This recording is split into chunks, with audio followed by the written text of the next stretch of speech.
What is nothing? It's a question that has haunted human curiosity for as long as we've been capable of looking up at the night sky and wondering what lies beyond. In a universe overflowing with galaxies, stars, planets, and nebulae, we are constantly confronted by an even greater presence, the vast darkness in between. That darkness, the space that seems to stretch endlessly between luminous islands of matter, calls to us with both mystery and silence. What truly lies in those spaces? Is it emptiness, or is the void itself hiding layers of unseen complexity that challenge everything we think we know about existence? To begin this journey into the depths of cosmic nothingness, we must confront the void itself, face to face, and ask if the universe's silence is really silence at all. When we turn our gaze to the cosmos, it's easy to imagine the universe as a grand theatre, where stars, galaxies, and nebulae take center stage, while the blackness between them serves as nothing more than an empty backdrop. But this image is deceiving. The darkness between celestial bodies is not empty at all. In fact, space is alive with phenomena so subtle and faint that only the most sensitive instruments can detect them. To call space empty is to overlook its hidden vibrancy, because even the loneliest voids hum with the echoes of creation and the whispers of particles we can barely comprehend. The truth is, space isn't empty. It never has been, and it never can be. The very first hint comes from the simplest form of matter in existence: hydrogen. Hydrogen atoms, the most abundant element in the universe, drift freely in the interstellar and intergalactic medium, scattered across unimaginable distances. While a single cubic centimetre of interstellar space might only contain one atom, multiply that by the sheer volume of the cosmos, and suddenly the so-called void becomes a vast ocean of hidden material. Invisible to the naked eye, these particles serve as the raw fuel for star formation, waiting billions of years in silence until gravity brings them together into blazing furnaces of light. So, when we say there is nothing between stars, what we actually mean is that there is almost nothing. But even that almost carries profound significance. Beyond atoms, energy flows ceaselessly through the darkness. Cosmic rays, subatomic particles accelerated to nearly the speed of light, pierce the void endlessly. These rays originate from violent astrophysical events like supernova explosions or the jets spewing from active galactic nuclei. To a human, they are invisible and intangible, but they strike Earth's atmosphere constantly, leaving trails that scientists detect with specialized instruments. The mere presence of these rays demonstrates that even the so-called emptiest regions of space are crisscrossed by messengers of energy born in distant cataclysms. They remind us that space, even in its darkest corners, is never truly silent. And then there is radiation, the faint background glow left behind from the beginning of time itself. While we will return to this in greater depth when we speak of the cosmic microwave background, it's worth noting here that even the loneliest void shines with the afterglow of the Big Bang. It bathes all of space equally, whispering the story of a universe that was once hotter, denser, and infinitely more dynamic. Every cubic metre of the cosmos, no matter how devoid of matter it may appear, is permeated with these relic photons, their energy stretched thin by billions of years of cosmic expansion. If true emptiness were possible, these ancient signals would not exist. Yet they are everywhere, proof that the darkness holds memory. Magnetic fields, too, stretch invisibly across the cosmos. Though weak compared to the mighty fields of planets or stars, they weave through intergalactic space in delicate filaments, influencing how particles move and how galaxies form. These fields are faint, but their effects ripple across cosmic scales, guiding plasma streams and shaping environments where galaxies cluster. They add another layer of unseen order to what might otherwise be mistaken as pure void. Even the vacuum itself betrays us when we try to label it as nothing. At the quantum level, the vacuum is never at rest. Instead, it seethes with virtual particles, fluctuations that wink into existence for an instant before vanishing again. Though fleeting, their presence has real, measurable consequences, affecting how particles interact and even influencing the expansion of the universe. This restless activity means that the emptiest part of space is still more like a stormy sea at the smallest scales, constantly reshaping itself in ways our senses cannot perceive. Yet, if space is never empty, then what about the largest regions of emptiness we've discovered? The answer leads us seamlessly into one of the most mind-bending features of our cosmos, the vast cosmic voids. These are not just small gaps between stars, nor even the spaces separating galaxies. They are colossal regions spanning hundreds of millions of light-years, where galaxies are sparse and the night truly grows dark. And still, even there, what we call nothing may not be as empty as it seems. Cosmic voids are some of the most astonishing discoveries in modern astronomy, because they represent the largest and emptiest regions of the observable universe. These are not just gaps between stars or even between galaxies, but enormous expanses where galaxies themselves are scarce, stretching across hundreds of millions of light-years. When astronomers map the distribution of galaxies across space, they don't see a uniform sprinkling of stars and clusters. Instead, they see a vast, web-like pattern, with galaxies gathering along filaments and walls, while enormous hollow regions remain almost empty. These hollow regions are what we call cosmic voids, the silent giants of the cosmos, dominating the universe not through what they contain, but through what they lack. The scale of these voids is difficult to grasp. Many of them are larger than the richest galaxy superclusters, yet they contain only a tiny fraction of the galaxies one would expect in a similar-sized volume of space. The Boötes void, one of the most famous examples, spans about 330 million light-years across, making it one of the largest known. If the Milky Way were placed at its center, the nearest bright galaxies would lie so far away that the sky would appear eerily empty in almost every direction. And while the Boötes void is extreme, it is not unique. Astronomers have catalogued many others, each one stretching across vast swathes of the universe, shaping the structure of the cosmic web. The origin of voids can be traced back to the universe's infancy. After the Big Bang, matter wasn't perfectly evenly distributed. Tiny fluctuations in density meant some regions contained slightly more matter than others. Over billions of years, gravity pulled matter into the denser regions, forming galaxies and clusters, while the less dense regions were left behind. These underdense regions expanded faster than their surroundings, becoming the immense voids we see today. In this way, cosmic voids are fossils of the earliest conditions of the cosmos, stretched and amplified by the expansion of the universe. Studying these voids is far more than just an exercise in charting emptiness. They hold real scientific value. The galaxies that do exist inside voids tend to evolve differently, often forming in isolation without the gravitational interference of nearby clusters. More importantly, voids provide an excellent testing ground for cosmological theories.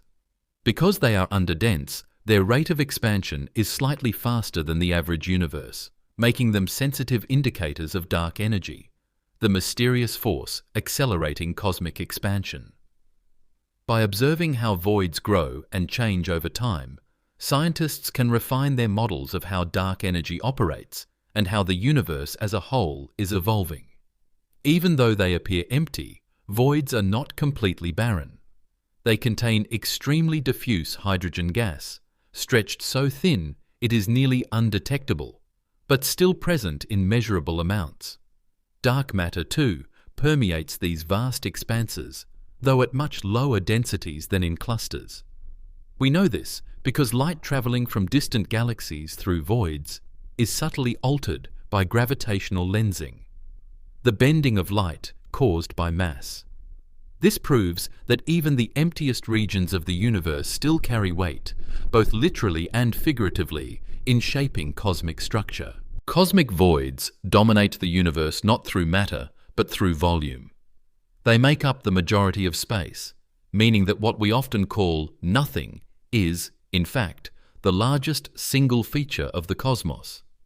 They are immense stretches of near emptiness, born from the earliest fluctuations of the Big Bang, still growing as the universe expands, and carrying within them faint clues about dark matter, dark energy, and the long-term fate of everything.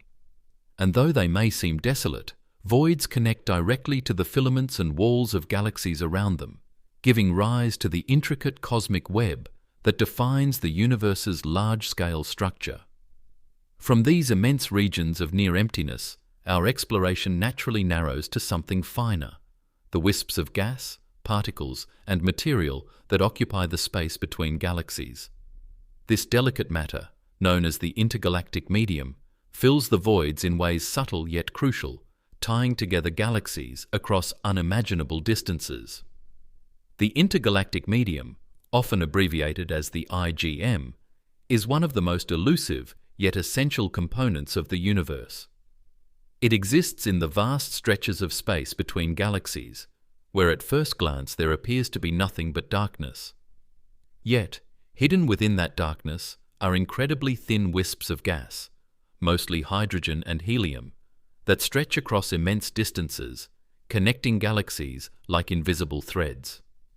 Though this medium is so rarefied that a single cubic meter of it might contain just a few atoms, its presence across the cosmic web makes it one of the most important reservoirs of ordinary matter in the entire universe. In fact, much of the universe's baryonic matter, the normal matter made of protons, neutrons, and electrons, does not reside in stars, planets, or galaxies, but in the diffuse fabric of the intergalactic medium. The IGM is a legacy of the early universe. After the Big Bang, as matter cooled and condensed, much of it gathered into the first stars and galaxies. However, a significant fraction remained outside, stretched into enormous, delicate filaments by the expanding cosmos. Over billions of years, these filaments evolved into a structure known as the cosmic web, a vast network of matter that threads its way across the universe, with galaxies clustering at the intersections. The IGM forms the bulk of this web, a nearly invisible scaffolding upon which the visible universe is built. Where galaxies are the glowing jewels, the intergalactic medium is the fine mesh that links them together. Despite its faintness, the IGM is not uniform. In denser regions, closer to galaxy clusters, the gas tends to be hotter, often reaching millions of degrees due to shocks from gravitational interactions. These hotter components of the IGM are sometimes called the warm-hot intergalactic medium, WHYM, thought to contain a large portion of the universe's missing baryons, normal matter we cannot account for by observing stars and galaxies alone. In less dense regions, the gas remains cooler, more diffuse, and harder to detect, but it still plays an essential role in galactic evolution. Galaxies do not exist in isolation from this medium. They are nourished by it. The IGM serves as a cosmic reservoir, providing the raw material for galaxies to form stars. Gas from the IGM slowly flows into galaxies under the pull of gravity, replenishing their supplies of hydrogen and enabling star formation to continue over billions of years. At the same time, galaxies return matter to the IGM through supernova explosions, stellar winds, and the violent outflows driven by supermassive black holes. This exchange forms a galactic ecosystem where matter cycles between galaxies and the intergalactic medium, maintaining a delicate balance that sustains cosmic evolution. Detecting the IgM is not straightforward. Because it is so diffuse, it emits very little light on its own. Instead, astronomers study it indirectly through the way it absorbs or distorts light passing through it. One of the most powerful tools for this is the Lyman alpha forest, a series of absorption lines in the spectra of distant quasars. As the quasar's light travels across billions of light years, it passes through countless clouds of intergalactic hydrogen. Each cloud absorbs light at a very specific wavelength, leaving behind a forest of absorption lines that reveals the distribution, density, and temperature of the IgM along the line of sight. Through this method, scientists have mapped the otherwise invisible filaments of the cosmic web, showing that even the deepest stretches of intergalactic space are far from empty. The importance of the IgM also extends to our understanding of cosmic history. During the epoch of Rayonization, about 1 billion years after the Big Bang, the first galaxies and quasars emitted intense radiation that ionized the hydrogen in the intergalactic medium. Before this, the IgM was largely neutral, blocking much of the ultraviolet light from passing freely through the cosmos. But as the IgM became ionized, the universe grew transparent, allowing light to travel across intergalactic space without being absorbed. This transformation turned the universe into the transparent expanse we see today, and studying the IgM gives us a window into how this crucial transition unfolded. Though the IgM may seem like a faint afterthought compared to the dazzling brilliance of galaxies and stars, it is, in truth, the foundation upon which the visible universe rests. Without the intergalactic medium, galaxies would lack the gas to grow, the cosmic web would lack its structure, and our picture of the universe would be incomplete. It reminds us that even the thinnest traces of matter, spread across unfathomable distances, can shape the fate of galaxies and the evolution of the cosmos. And yet, when we look even deeper, we find that the IgM, for all its vastness, is still not the emptiest thing in existence. For when we talk about the true vacuum of space, the closest thing our universe offers to absolute nothingness, we step beyond filaments and wisps of gas into a domain where even atoms are nearly absent, and only the restless fluctuations of the quantum world remain. The vacuum of space is often described as the closest thing to nothing that humanity has ever been able to study, and yet, paradoxically, it still falls short of being true emptiness. In everyday life, we tend to think of a vacuum as a space completely devoid of matter, like the airless interior of a sealed container. But when we extend this concept to the cosmos, the reality becomes far more complicated. Space, even in the most desolate stretches between galaxies, is not a perfect void. Instead, it is an environment where matter is incredibly sparse, where atoms may be separated by entire kilometers, and where energy, fields, and fluctuations ensure that the so-called vacuum is never truly empty. In fact, the vacuum of space is better understood not as nothingness, but as a complex and dynamic stage upon which the universe plays out its grandest processes. To appreciate just how empty space can be, it helps to compare it with conditions here on Earth.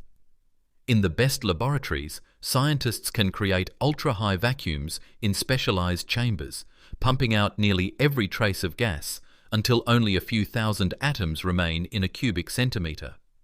This is an extraordinary achievement, but it still pales in comparison to interstellar and intergalactic space. In the regions between stars, a cubic centimeter might contain only one atom of hydrogen, and in the most extreme cosmic voids, even fewer. For perspective, the air you're breathing right now contains around 10 to the 25th power molecules per cubic meter. The difference is staggering. Compared to Earth's atmosphere, space is emptier by a factor of billions upon billions.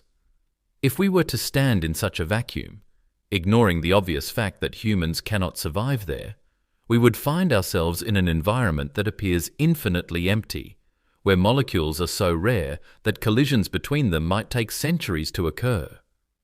And yet, emptiness is not absolute. Even in these extreme conditions, the vacuum of space still contains subtle forms of matter and energy. Stray hydrogen atoms drift across vast distances. Cosmic rays zip by at nearly the speed of light, and photons from ancient stars and galaxies traverse the darkness endlessly. Magnetic fields thread through the vacuum, sometimes stretching for millions of light years. On top of this, there are neutrinos, ghostly particles produced in nuclear reactions within stars and in the aftermath of the Big Bang, that permeate all of space, passing through matter with almost no interaction. In fact, at this very moment, trillions of neutrinos are passing through your body every second, and the same is true for every cubic centimeter of space in the cosmos. So, even when we try to imagine nothing, the vacuum is still bustling with elusive presences that cannot be ignored. But the most fascinating feature of the vacuum arises not from matter that we can see, but from the strange rules of quantum physics. At the smallest scales, the vacuum is not truly still or static. Instead, it is alive with fluctuations, where pairs of particles and antiparticles appear out of nowhere, exist for the briefest fraction of a second, and then annihilate one another, returning their energy to the vacuum. These are known as virtual particles, and while they cannot be observed directly in the same way as normal matter, their effects can be measured. One famous example is the Casimir effect, in which two uncharged metal plates placed extremely close together in a vacuum experience an attractive force. Not because of any physical particles between them, but because of the restless activity of the quantum vacuum itself. This experiment provides tangible proof that the vacuum is far from empty. It is a seething quantum field that never truly rests. Even the very expansion of the universe may be tied to the properties of the vacuum. Observations show that space itself is stretching faster and faster, driven by a mysterious force we call dark energy. Some theories suggest that this acceleration may be an intrinsic property of the vacuum, linked to the so-called vacuum energy, the latent energy of empty space itself. If true, it means the vacuum is not merely a passive backdrop, but an active driver of cosmic evolution, influencing the fate of the universe on the largest possible scales. To understand the vacuum is also to understand the boundaries of our knowledge. Philosophically, humans have long debated whether true nothingness could exist at all, and science seems to answer in the negative. Even the best efforts to strip space of matter and radiation reveal that fields, fluctuations, and energy remain. The vacuum, far from being a blank stage, is instead the underlying fabric of reality, woven with threads we are only beginning to unravel. What makes the vacuum of space even more extraordinary is its role in practical space exploration. For astronauts and spacecraft, the vacuum poses extreme challenges. No air to breathe, no pressure to support the body, and no medium to carry heat away. Spacesuits and spacecraft must be engineered to protect against these conditions, maintaining pressure and temperature for human survival. In this sense, the vacuum is both a scientific curiosity and a very real hazard, a reminder that beyond Earth's atmosphere, the universe is a realm profoundly alien to our biology. And yet, despite its hazards, the vacuum holds enormous promise. It is the silent medium through which light from the most distant galaxies travels, carrying with it information about the early universe. It is the canvas upon which cosmic structures grow and evolve, and at the smaller scales, it may hold the secrets to unifying quantum mechanics with general relativity, offering clues about the true nature of space-time itself. From here, Our exploration takes us deeper still. If the vacuum itself is never truly empty, what then of the fleeting quantum events that populate it? These ephemeral flashes, particles that exist for only the briefest moment before vanishing again, push our understanding of nothingness to its very limits. This leads us directly into the strange world of virtual particles in space, where even the void itself buzzes with hidden activity. The idea of virtual particles may sound like pure science fiction, but they are one of the most extraordinary realities of modern physics. In the deepest recesses of the cosmos, where we might expect utter silence and emptiness, space is actually buzzing with activity. At the quantum level, empty space is not calm, not still, and certainly not void. Instead, it is restless, frothing with particles that pop into existence out of nowhere, live for an instant too short for us to perceive, and then annihilate themselves, vanishing as if they never existed at all. These fleeting flashes of existence are called virtual particles, and they reveal that what we call nothing is actually one of the most dynamic states imaginable. This strange behavior arises from the uncertainty principle of quantum mechanics, which tells us that at the smaller scales, certain pairs of physical properties cannot both be known with absolute precision. Energy and time are one such pair. If a system borrows a small amount of energy, it can exist for a correspondingly short period of time before that energy must be paid back. In the vacuum of space, this principle allows for the temporary creation of particle-antiparticle pairs. For the briefest instant, a particle and its antimatter twin blink into being, borrow energy from the vacuum, and then annihilate one another, returning their borrowed energy to the void. It's as if the vacuum itself were a constantly fluctuating balance sheet, with existence and non-existence trading places at incomprehensible speeds. Though these particles cannot be observed directly in the way we observe, say, photons of light or electrons, their effects are measurable. One of the most famous demonstrations is the Casimir effect. When two metal plates are placed very close together in a vacuum, the density of virtual particles between them is slightly less than the density outside them, because only certain wavelengths can fit in the gap. This imbalance creates a tiny force pushing the plates together, a force that has been measured in laboratories.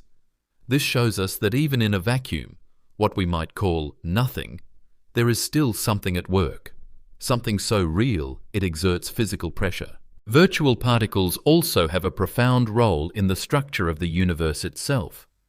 Consider the phenomenon of Hawking radiation, predicted by Stephen Hawking in 1974. Near the event horizon of a black hole, the seething vacuum fluctuations create pairs of virtual particles. Normally, they annihilate instantly, but if one particle falls into the black hole while the other escapes, the escaping particle becomes real, radiating away from the black hole as energy. This process slowly saps the black hole of its mass, suggesting that even the most extreme voids in the universe can be eroded by the restless activity of the quantum vacuum. Without virtual particles, black holes might remain eternal prisons, but with them, we see a mechanism by which even these titans eventually fade. The influence of virtual particles goes even further, shaping the very forces of nature. In quantum field theory, particles like photons, gluons, and W and Z bosons mediate the fundamental forces, electromagnetism, the strong force, and the weak force. Virtual particles act as the carriers of these interactions, enabling charged particles to attract or repel one another. In other words, without the constant appearance and disappearance of virtual particles, the forces that hold atoms together or allow light to shine would not function in the same way. These invisible fluctuations form the very glue of reality. On cosmic scales, virtual particles may also tie into the mystery of dark energy. Some physicists propose that the energy of the vacuum itself, arising from the ceaseless creation and annihilation of virtual particles, could be responsible for the accelerated expansion of the universe. If true, then what we call empty space is not just an idle background, but the engine driving the cosmos outward into eternity. Though our current theories cannot reconcile the predicted vacuum energy with the observed acceleration, the connection suggests that the quantum froth of the vacuum is deeply linked with the destiny of the universe. It's humbling to realize that the smallest, most fleeting events, the birth and death of virtual particles in a sea of nothingness, may have cosmic consequences. These particles blur the line between existence and non-existence, making it impossible to define nothing in the absolute sense. If space is never still, if it constantly trembles with ghost-like presences that flicker in and out, then the concept of a true void collapses entirely. Instead, what we perceive as emptiness is really a stage alive with ceaseless activity, a foundation for the forces, structures, and processes that shape everything we know. This restless dance at the quantum level leads us naturally to a concept even stranger.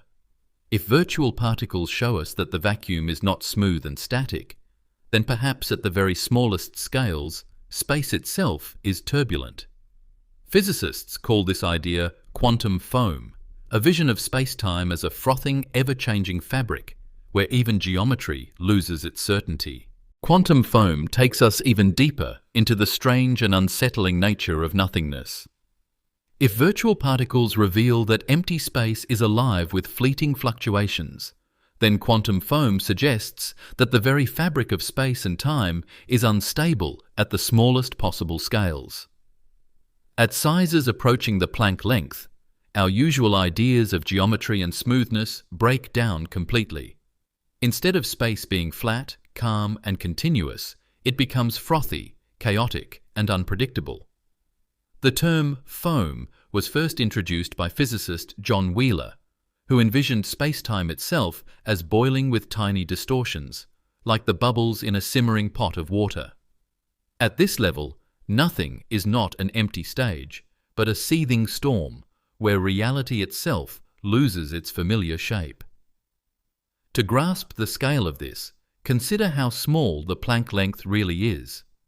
If you magnified a single proton to the size of the observable universe, the Planck length would still be smaller than a human hair in that universe-sized proton.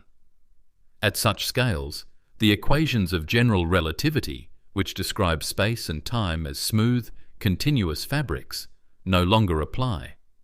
Quantum mechanics takes over, and the certainty of geometry dissolves. Space and time fluctuate wildly, with energy densities so high and distortions so extreme that the very concept of distance or duration becomes meaningless. This is quantum foam, a realm where space-time bubbles, twists, and tears itself apart, only to reform again in fractions of a second. One way physicists describe this foam is as a sea of virtual black holes and wormholes forming and vanishing constantly. According to some models, at the Planck scale, space could be filled with countless microscopic black holes flickering in and out of existence, warping the geometry of space-time as they do. Similarly, wormholes, tiny bridges between different regions of space, might also appear for fleeting instants. These structures are so short-lived that they cannot be observed directly, but their hypothetical existence reflects how profoundly unstable space may be at its deepest level. What we think of as the calm vacuum may actually be an ocean of chaos, endlessly bubbling beneath the surface. This concept of quantum foam also highlights the tension between general relativity and quantum mechanics. General relativity describes space and time as continuous, while quantum theory describes the universe as discrete and probabilistic. At everyday scales, these theories coexist without issue, but at the Planck length, they clash. The foam represents the frontier where our current theories break down, and where a new, unified description, often referred to as quantum gravity, is needed. Efforts such as string theory and loop quantum gravity attempt to describe this regime, suggesting that space-time itself might be made of fundamental building blocks, like loops or vibrating strings, rather than being infinitely divisible. Though unobservable directly with current technology, quantum foam could leave faint imprints on the universe at larger scales. Some scientists propose that it might subtly affect the behavior of light traveling across billions of light years, introducing minuscule variations in its speed or polarization. Detecting such effects would be extremely difficult, but if confirmed, they would provide a rare window into the smallest scales of reality. In this way, the foam, though hidden, might still ripple outward to influence the universe we can see. The most profound implication of quantum foam is what it tells us about the concept of nothing.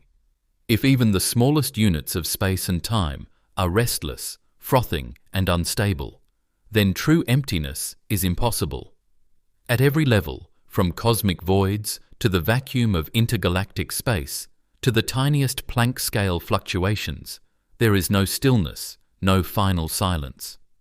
The universe refuses to give us nothing. Instead, it offers layer upon layer of hidden structure, each one more alien than the last. And this restless nothingness may not just be a background feature, it may be an engine driving cosmic evolution. Some theories suggest that quantum foam could seed the birth of entire universes, with fluctuations so extreme that they cause regions of spacetime to inflate into new realities of their own. Others propose that the vacuum energy associated with these fluctuations is tied to the dark energy that accelerates the expansion of our cosmos. If this is true, then the froth of spacetime at the smallest scales may determine the destiny of the larger scales, the ultimate fate of galaxies, stars, and life itself. From the bubbling chaos of quantum foam, our journey flows naturally into the next great mystery of the void: dark energy. For while quantum fluctuations give us a picture of how nothing is never truly empty, it is dark energy that demonstrates how emptiness itself can possess a strange, repulsive force, one powerful enough to reshape the entire universe. Dark energy is one of the most baffling concepts in modern cosmology, a phenomenon so strange that it challenges our very understanding of the universe. It is not something we can see, touch, or directly measure in the way we observe stars, planets, or even dark matter. Instead, it is inferred from the way the universe behaves on its largest scales. In the late 1990s, two independent teams of astronomers studying distant supernovae made a discovery that shook the foundations of cosmology. The universe is not merely expanding, as had long been known since Edwin Hubble's time. It is expanding faster and faster. This acceleration could not be explained by ordinary matter, radiation, or gravity. Something else had to be at work, and scientists gave it the name dark energy. What makes this discovery so shocking is that it means empty space is not actually empty at all.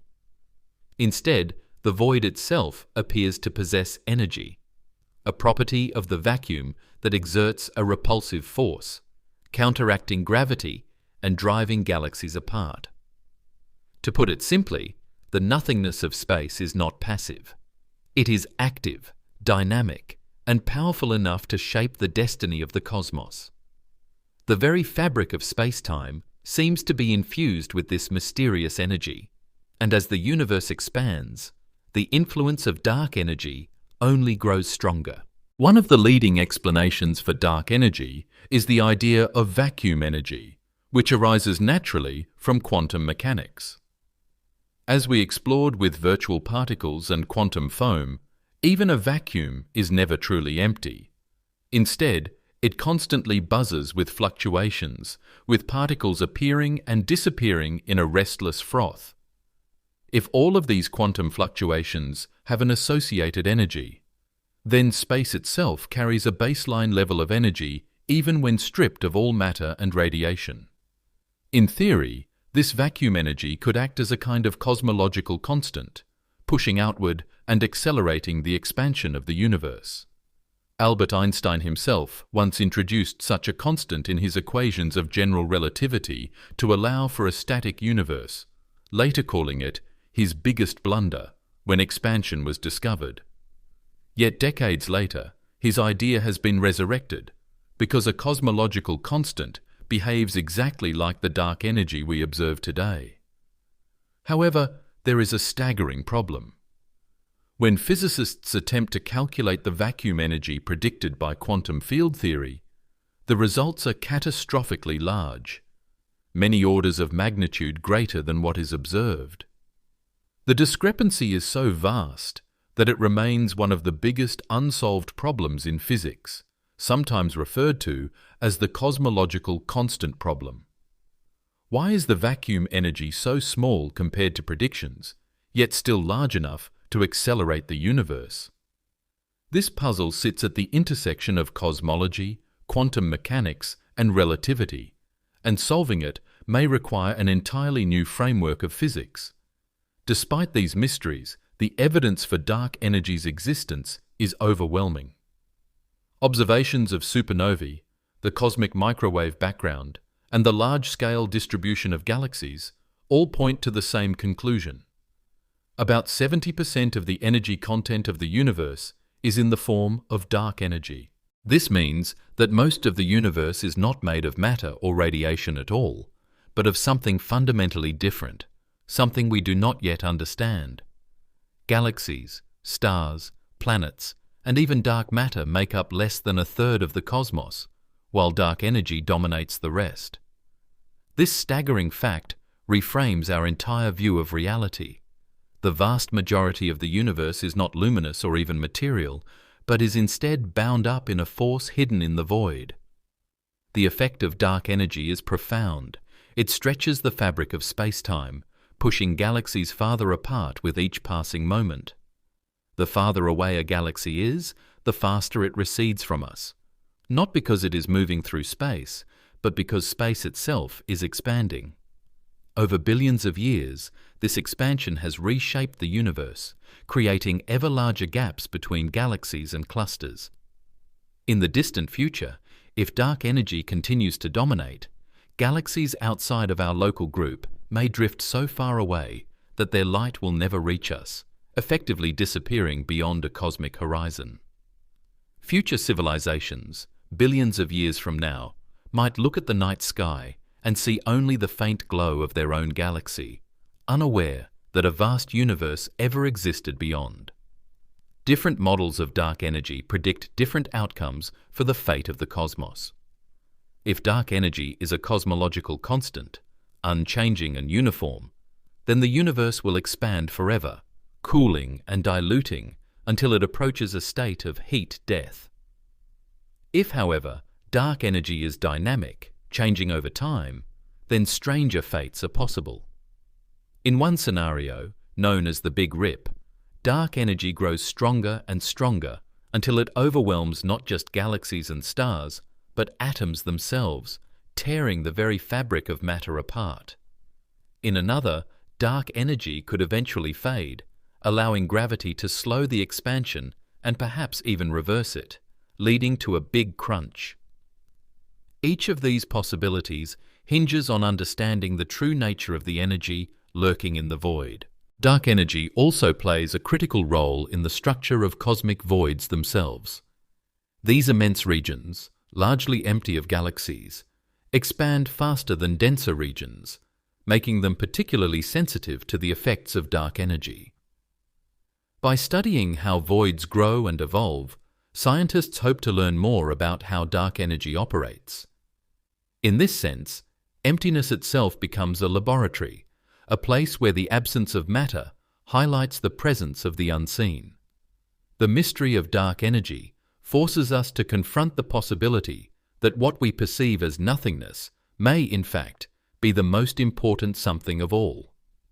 If empty space itself is infused with a hidden force capable of accelerating the expansion of the universe, then the void is not a place of silence, but a realm of immense activity, shaping everything from the motion of galaxies to the ultimate fate of time.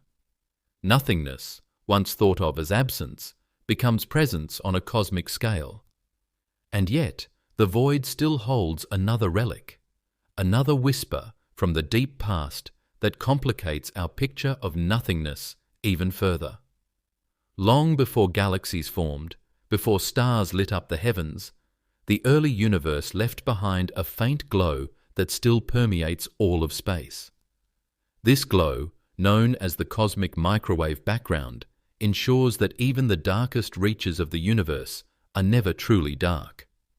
The cosmic microwave background, CMB, is one of the most extraordinary discoveries in all of astronomy because it shows us that even in the loneliest corners of space, places where galaxies are scarce, where matter is stretched thinner than imagination allows, there is still a faint glow, a whisper from the universe's infancy. It is the leftover radiation from the Big Bang, a relic of the time when the cosmos was only a few 100,000 years old. And it permeates everything. No matter where we look, no matter how deep into the void we peer, this faint background light fills the universe, proving once and for all that space is never truly dark, never truly empty. To understand the cosmic microwave background, we have to journey back nearly 13.8 billion years to the earliest moments after the Big Bang. In its first fractions of a second, the universe was unimaginably hot and dense, a seething plasma of particles and radiation. At that time, photons, the particles of light, could not travel freely. They were constantly colliding with electrons and protons, bouncing around in a fog so thick that the universe was opaque. But as the cosmos expanded, it cooled. Around 380,000 years after the Big Bang, the temperature fell low enough for electrons and protons to combine into neutral hydrogen atoms. This event, called recombination, suddenly allowed photons to move unhindered, streaming across the cosmos. Those photons are what we now detect as the cosmic microwave background, stretched by billions of years of expansion into the microwave part of the spectrum. What makes the CMB remarkable is its uniformity. No matter which direction we point our instruments, we find the same faint glow, with a temperature of about 2.7 Kelvin, just a few degrees above absolute zero. This means that even the emptiest voids, places utterly devoid of galaxies, still shine faintly with the afterglow of creation. Yet this uniformity is not perfect. Tiny fluctuations, measured in millionths of a degree, ripple through the CMB. These small variations are incredibly important because they are the seeds of cosmic structure. The denser regions grew under gravity's pull to form galaxies, clusters, and the vast cosmic web, while the emptier regions became the immense voids that dominate today's universe. In this way, the CMB is both a fossil and a blueprint, a snapshot of the universe as a baby, showing the first hints of the structures we now see billions of years later. The discovery of the cosmic microwave background in 1965 by Arno Penzias and Robert Wilson was a turning point in cosmology. They were not even searching for it. They were testing a radio antenna and found a persistent noise that could not be explained by equipment, atmosphere, or even the possibility of pigeon droppings on the dish. What they had stumbled upon was the faint glow of the Big Bang itself, radiating across all of space. That discovery cemented the Big Bang as the leading theory of cosmic origins, providing direct evidence that the universe had a hot, dense beginning. Today, satellites like COBE, WMAP, and Planck have mapped the CMB in extraordinary detail, giving us a precise picture of the universe's age, composition, and evolution. The CMB is not just background noise, it is a cosmic messenger. It carries within it information about the fundamental properties of the universe, how fast it is expanding, how much dark matter and dark energy it contains, and even the geometry of space itself. By studying the patterns in the CMB, Cosmologists can determine that the universe is flat on large scales, that only about 5% of it is made of ordinary matter, and that the rest is divided between dark matter and dark energy. In other words, this faint glow in the void tells us nearly everything we know about the cosmos as a whole. Perhaps the most poetic aspect of the CMB is that it guarantees no region of space is truly empty. Even in the largest cosmic voids, where galaxies are absent and matter is spread so thin it's nearly non-existent, the afterglow of the Big Bang still shines. Every cubic centimetre of the universe, no matter how desolate, is bathed in relic radiation. This means that the concept of absolute nothingness is impossible in our cosmos. The universe carries its past with it, embedding memory into the very fabric of space. The presence of the cosmic microwave background also raises profound questions about the future. As the universe continues to expand, the CMB grows fainter, its wavelengths stretched longer and longer by the relentless pull of cosmic expansion. Trillions of years from now, it may become so redshifted that it fades beyond detectability, leaving future observers blind to this ancient relic. For now, however, it stands as one of the most powerful tools we have for understanding where we came from, and a reminder that even the most desolate void is never without history. But if the CMB proves that every corner of space still glows faintly with ancient light, what about the places where light cannot escape at all? If the voids between galaxies still carry the afterglow of creation, then the interiors of black holes pose a different kind of mystery. Inside their event horizons, matter and energy vanish from our universe's view, raising the question: do black holes represent the deepest form of nothingness, or something even stranger? Black holes stand as the most enigmatic structures in the universe, and their interiors may be the closest thing we have to a cosmic riddle about nothingness. When we speak of voids, vacuums, or quantum foam, we are still dealing with places where matter, radiation, and energy exist in some form. But black holes challenge this idea. They are regions of space-time where gravity is so intense that nothing, not even light, can escape once it crosses the event horizon. The question then becomes, what happens to matter and energy when it falls inside? Do black holes represent the deepest, most absolute form of nothingness the universe has to offer? Or do they conceal hidden structures and truths that go far beyond our comprehension? At the heart of a black hole lies what general relativity describes as a singularity, a point where density becomes infinite, where the fabric of space-time curves so sharply that our equations break down. All of the mass and energy that falls into the black hole is thought to collapse into this infinitesimal point, erasing any distinction between what entered. Stars, gas, planets, even light itself, all are compressed into a place that has no volume but infinite density. If such a singularity truly exists, it is a domain where the known laws of physics no longer apply, and where our concepts of space, time, and matter lose all meaning. From a certain perspective, this seems like the ultimate void, a place where everything disappears into an abyss of mathematical impossibility. But to call a singularity nothingness is misleading.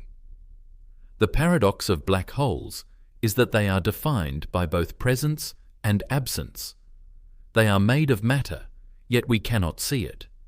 They distort space-time, yet we cannot look inside. The singularity may not be nothing, but rather something we cannot describe within the framework of existing physics. Some theories suggest that matter does not collapse to a literal point, but instead to a region where quantum mechanics takes over, preventing infinite density. In this view, the singularity could be replaced by exotic states of matter or even new forms of space-time geometry.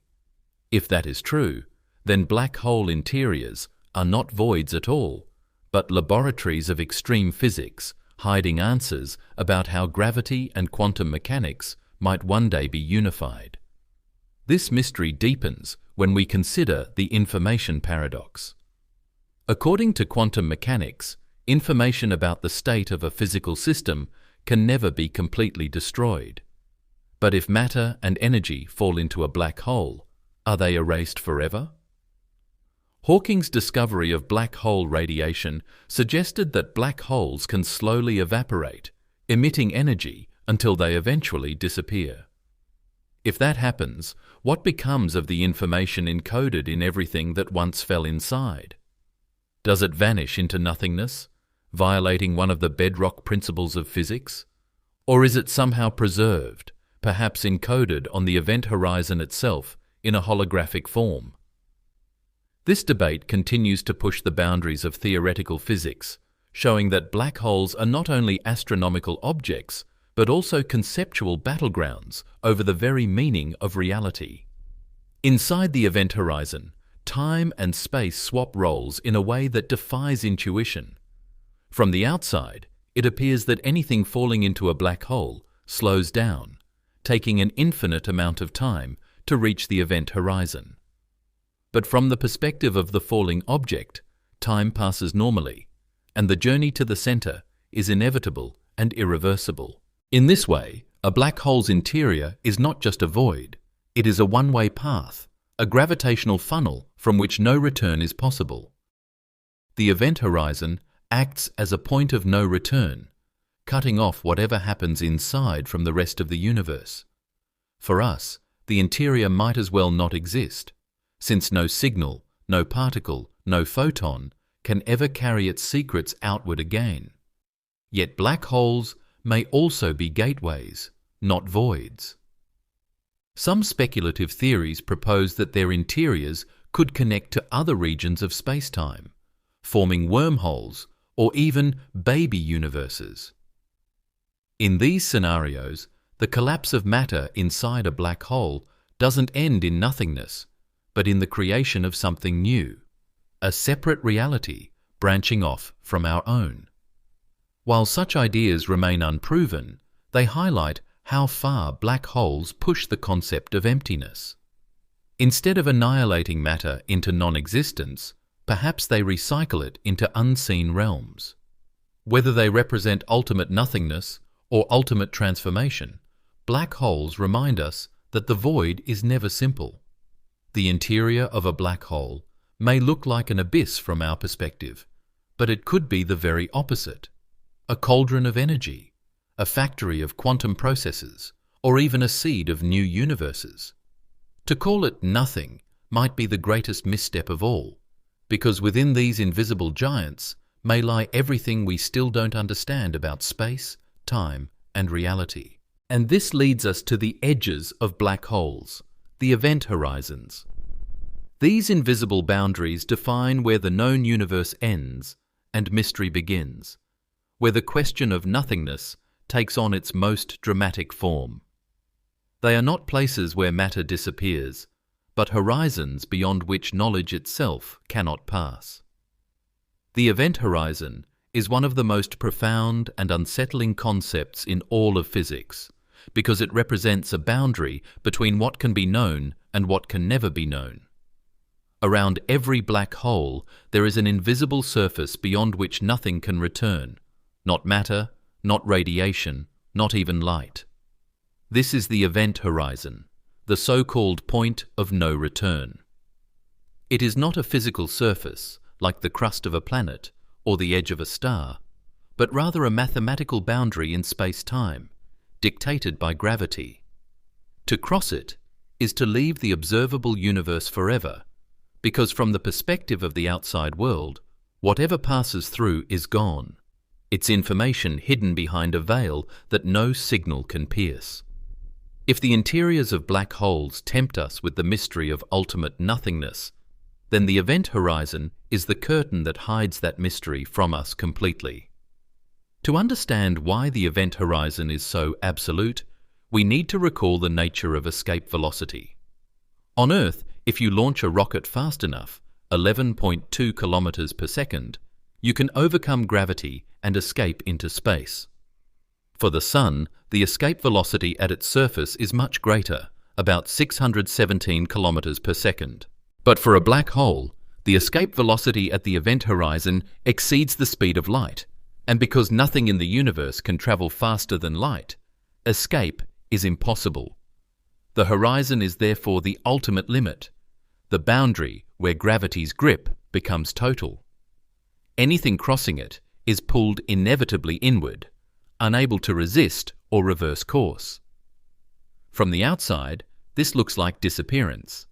From the inside, it feels like inevitability. What makes event horizons so strange is the way they distort time itself. To a distant observer, anything falling toward the horizon appears to slow down, moving more sluggishly the closer it gets. Light emitted from the falling object becomes increasingly redshifted, stretched into longer and longer wavelengths until it fades entirely. In fact, from the external perspective, the object never seems to cross the horizon at all. It freezes in place, dimming into darkness.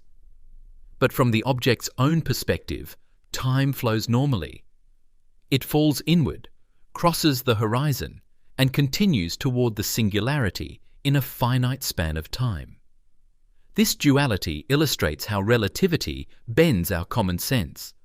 One event can look eternal to one observer and instantaneous to another. The event horizon also raises profound questions about the fate of information. According to classical physics, everything that crosses the horizon is lost forever, irretrievable to the outside universe. But quantum mechanics insists that information cannot be destroyed. Stephen Hawking's groundbreaking work on black hole radiation deepened this paradox. If black holes can slowly evaporate through the emission of particles at their horizons, then eventually the black hole will vanish completely. But what happens to the information encoded in everything it swallowed? Does it dissolve into true nothingness, violating quantum laws? Or is it somehow imprinted on the horizon itself, preserved in a holographic form?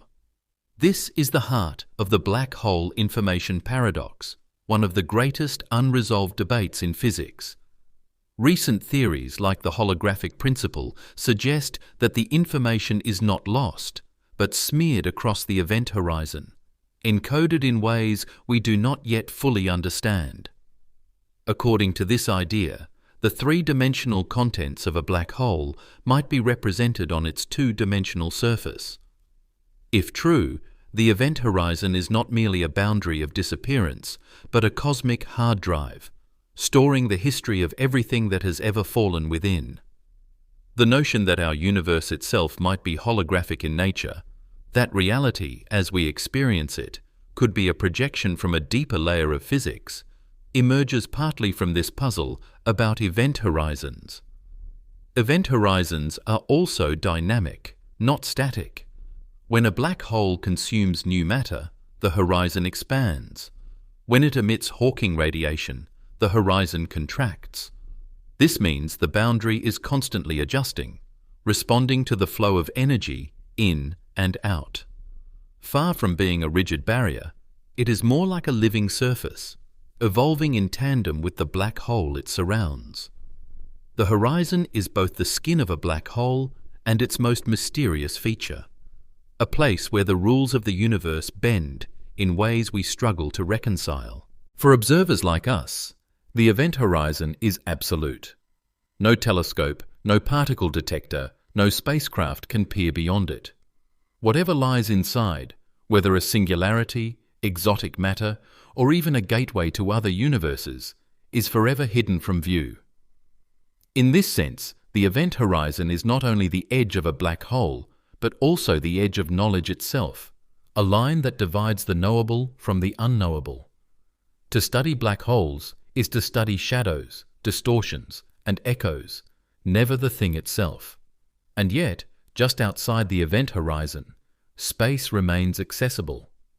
The gases swirling around it, the jets of energy blasted from its poles, the ripples in space-time created when black holes collide, all of these phenomena can be studied and measured.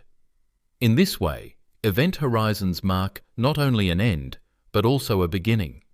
They are boundaries that force us to confront the limits of science, while also inspiring new theories that could one day bridge the gap between relativity and quantum mechanics.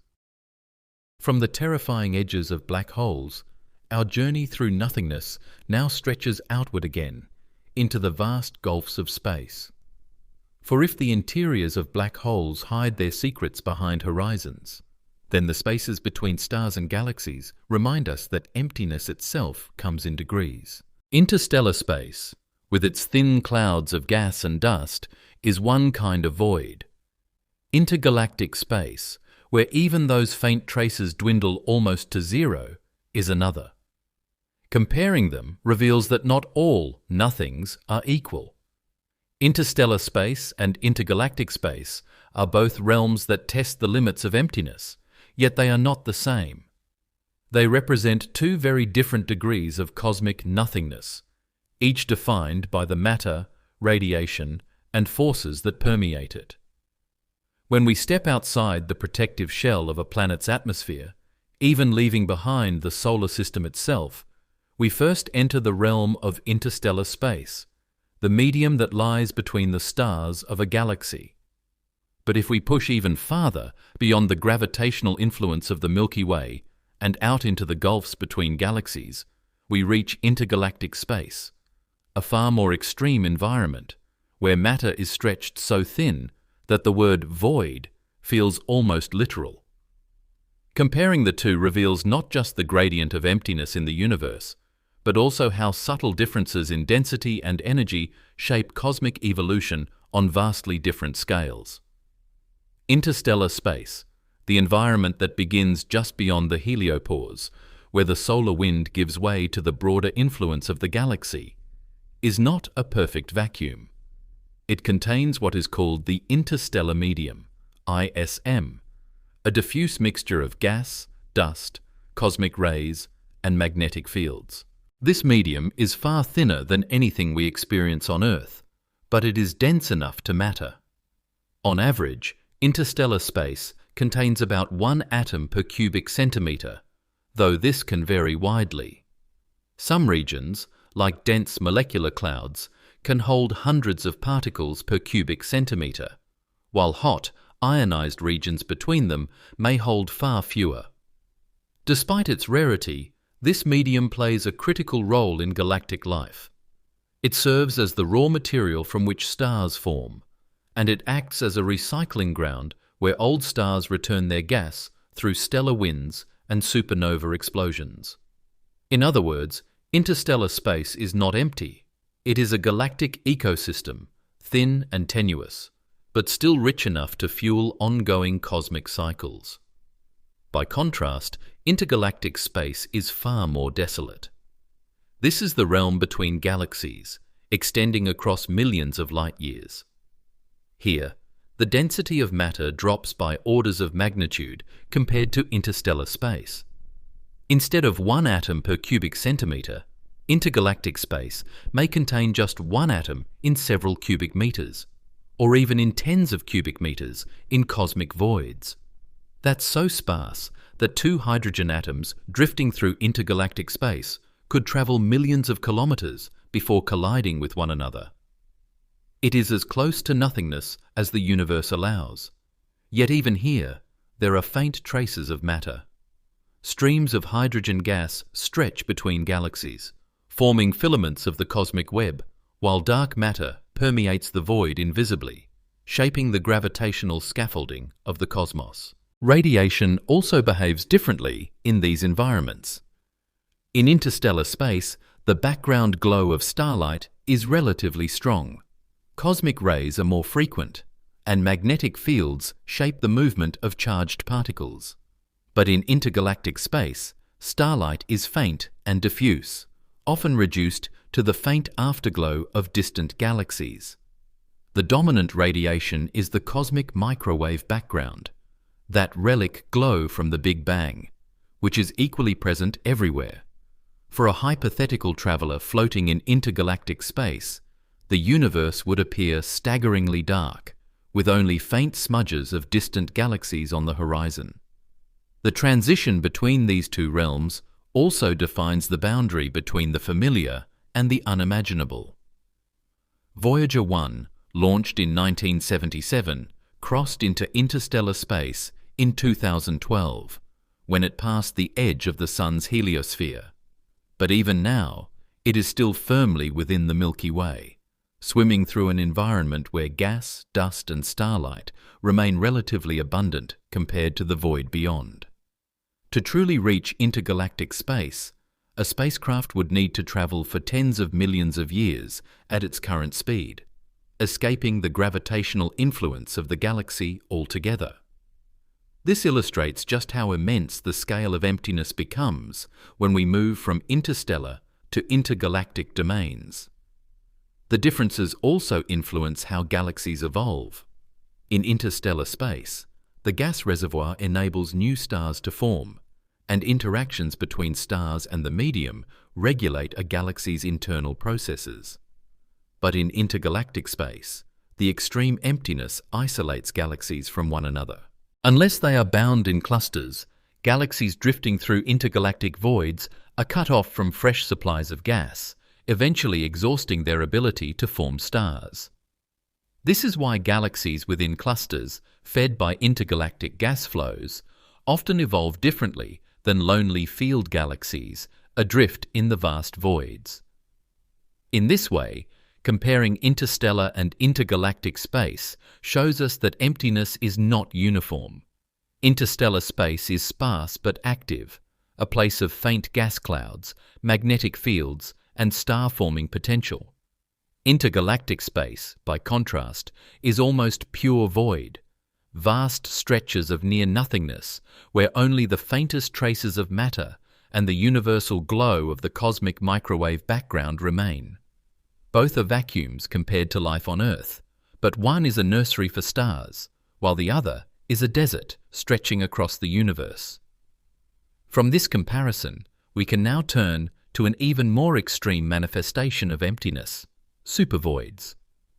These are not merely intergalactic spaces, but the largest underdense regions in the cosmos, spanning hundreds of millions of light-years. Immense chasms where galaxies are almost absent altogether, and the concept of nothingness reaches its most dramatic expression. Supervoids represent the most extreme examples of cosmic emptiness, vast regions of underdensity so immense that they stretch the limits of human imagination. While intergalactic space is already staggeringly empty compared to interstellar space, supervoids push that emptiness to an entirely new scale. These regions are not just gaps between galaxies. They are sprawling chasms hundreds of millions of light-years across, where the population of galaxies is drastically lower than the cosmic average. To grasp their enormity, it helps to realize that if the Milky Way were placed inside a supervoid, the night sky would be profoundly different. Instead of being scattered with countless galaxies across every patch of darkness, much of the sky would appear empty, with only a few dim smudges breaking the silence of the void.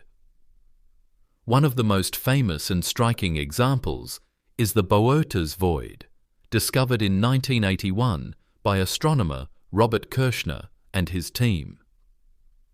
This colossal structure spans about 330 million light-years across, a volume so vast it could contain thousands of Milky Way-sized galaxies, yet hosts only a handful. Early surveys found fewer than 70 galaxies in the Boötes void, an incredibly small number compared to what would normally be expected in such a volume of space. Because of this, it has often been nicknamed the Great Nothing. If our galaxy were located at its center, the nearest galactic neighbors would lie hundreds of millions of light-years away, leaving the sky eerily barren. Supervoids like the Boötes void are not anomalies, but natural consequences of the large-scale structure of the universe. After the Big Bang, tiny fluctuations in the density of matter were imprinted on the cosmic microwave background. Over billions of years, gravity pulled matter into denser regions, creating galaxies, clusters, and filaments, while emptier regions grew emptier still, expanding into the enormous voids we observe today. Supervoids are simply the largest expressions of this process, regions where the density of matter was lower from the start, amplified over cosmic time by the universe's expansion. They are, in a sense, fossils of the universe's earliest fluctuations, written into the structure of the cosmos itself. Studying supervoids is not just about mapping emptiness. It is about probing the properties of the universe on its largest scales. These colossal gaps affect how galaxies cluster around them, how matter moves, and even how light travels. For example, when light from the cosmic microwave background passes through a supervoid, it is slightly altered in a process known as the integrated Sachs-Wolf effect. The light loses a tiny amount of energy as it enters the void's underdense region and doesn't fully regain it as it leaves, leaving behind subtle imprints in the CMB. By measuring these imprints, astronomers can test theories about dark energy and the overall geometry of the universe. Supervoids, in this sense, are not empty curiosities, but critical tools in understanding cosmic expansion and the fate of the cosmos. Interestingly, the extreme emptiness of supervoids may also influence the properties of the galaxies that inhabit them. Isolated galaxies inside these vast underdense regions tend to evolve differently from those in clusters or filaments. Without frequent gravitational interactions or abundant gas inflows, they may form stars more slowly or develop unique structural features. This makes galaxies in voids valuable laboratories for studying how environment shapes galactic evolution. They are the loners of the universe, growing in solitude far from the bustling cities of clustered galaxies. And while the Boötes void is the most famous, it is not the only supervoid we know of. Others, such as the KBC void, named after the astronomers Keenan, Barger, and Cowie, may be even larger. Some studies suggest the KBC void, centered around our own cosmic neighborhood, could stretch nearly 2 billion light-years across, though its exact size and boundaries are debated. If confirmed, it would dwarf even the Boötes void, making it the largest known structure of emptiness in the universe. The existence of such vast supervoids highlights just how unevenly matter is distributed across the cosmos, with dense filaments of galaxies surrounding yawning gulfs of near-nothingness. Supervoids remind us that emptiness is not uniform. On smaller scales, the universe can feel crowded, filled with stars, nebulae, and galaxies. But on the grandest scales, most of the universe is not matter at all, but void. These immense structures dominate by volume, filling far more of the cosmos than the luminous galaxies we focus our attention on. They are silent, dark, and nearly empty, yet they shape the distribution of everything else, influencing how galaxies form, how light travels, and how the universe expands. And that expansion brings us naturally to the next stage of the story. For if supervoids are already so vast, what happens as the universe itself continues to grow? As galaxies drift farther apart and matter spreads thinner, the void expands as well. This takes us directly into the puzzle of the expanding universe, where even emptiness is not static, but grows wider with every passing second. The expanding universe is one of the most fundamental and awe-inspiring discoveries in cosmology, and it completely changes the way we think about emptiness. When we look out into the cosmos, we are not gazing into a static, eternal framework of stars and galaxies fixed in place. Instead, we are witnessing a dynamic, evolving universe where space itself stretches over time, carrying galaxies away from one another like raisins embedded in a rising loaf of bread. This expansion does not only separate galaxies, it also stretches the void between them, widening the gulfs of nothingness across the cosmos. What may appear to be empty regions of space are, in fact, the fastest growing structures in existence. Nothingness is not just present, it is expanding, engulfing more and more of the universe as time goes on. The story begins in the 1920s, when Edwin Hubble observed that galaxies beyond the Milky Way were receding from us, and that their velocity of recession increased with their distance.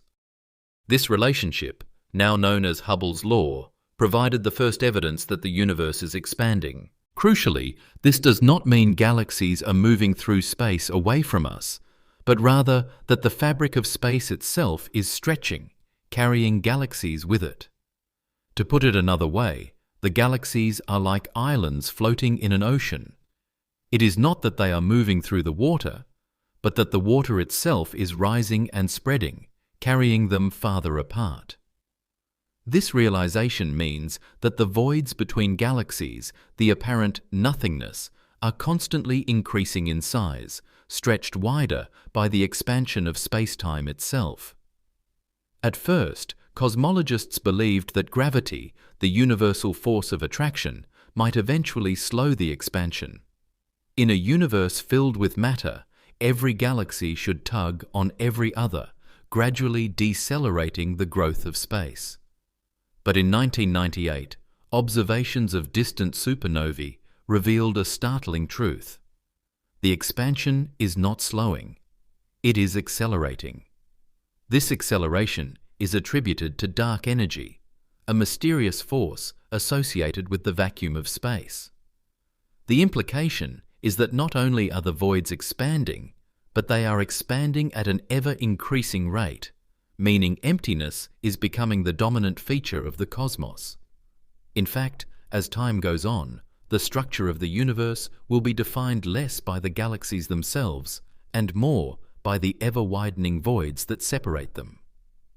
This expansion is not uniform everywhere. Galaxies bound together by gravity, such as those in clusters or our own local group, remain gravitationally bound, resisting the pull of expansion on smaller scales. That is why Andromeda and the Milky Way are on a collision course despite the universe's overall expansion. But beyond the scale of clusters, expansion dominates. Filaments stretch longer, superclusters drift apart, and cosmic voids grow even larger. Over billions of years, galaxies that are not gravitationally tied to one another will recede faster and faster, eventually crossing the threshold known as the cosmic event horizon. The distance beyond which light emitted today will never reach us. This has dramatic implications for the long-term future of the universe. Today, when we look out with telescopes, we can observe galaxies billions of light years away, peering into the distant past. But as the universe continues to expand, many of those galaxies will slip beyond our cosmic horizon. They will not disappear suddenly, but their light will become stretched to such long wavelengths, redshifted far beyond detectability, that they will fade into invisibility. Trillions of years from now, the night sky as seen from Earth or its descendants will look profoundly different. Only galaxies gravitationally bound to ours will remain visible, while all others will be gone, hidden forever beyond the ever-growing void. The expansion of nothingness also means that the large-scale structure of the universe itself evolves over time. Early in cosmic history, galaxies were closer together, and the universe was brighter and more crowded with visible light.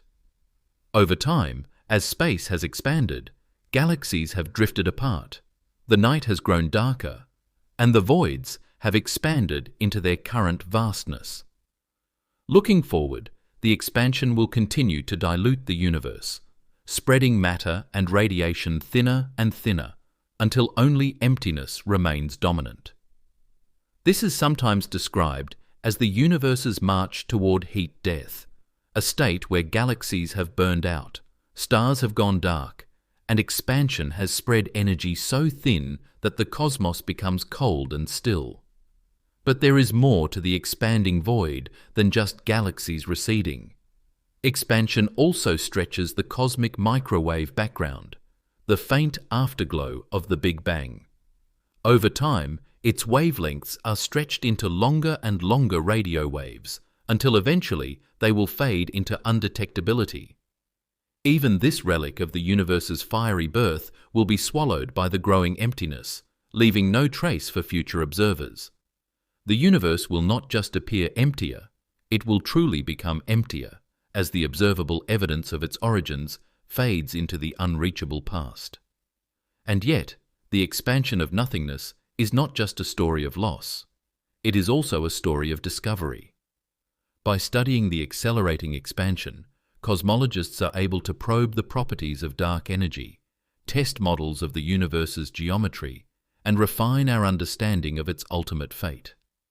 The void itself has become one of the most powerful tools for understanding reality because the way it grows reflects the hidden laws that govern the cosmos. Nothingness, it turns out, is not just absence. It is an active participant in the drama of existence. As galaxies drift apart, the void grows ever larger and the universe becomes more diffuse. We are led naturally to contemplate the ultimate future of this process. What happens when stars fade, galaxies die, and the accelerating expansion leaves only cold emptiness behind? This brings us to the haunting concept of the heat death of the universe, a time when even the void itself may become the final, inescapable reality. The idea of the heat death of the universe is one of the most chilling and sobering predictions in cosmology, because it envisions a future where the cosmos itself runs down, leaving nothing but emptiness.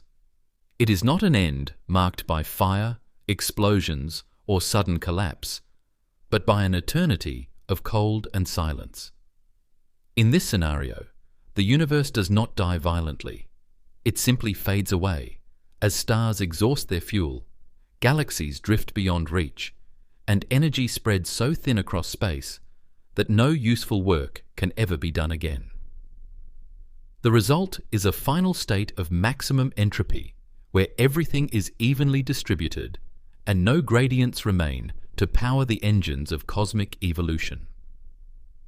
In this ultimate future, the universe trends toward nothingness not by erasing matter, but by rendering it powerless, inert, and cold.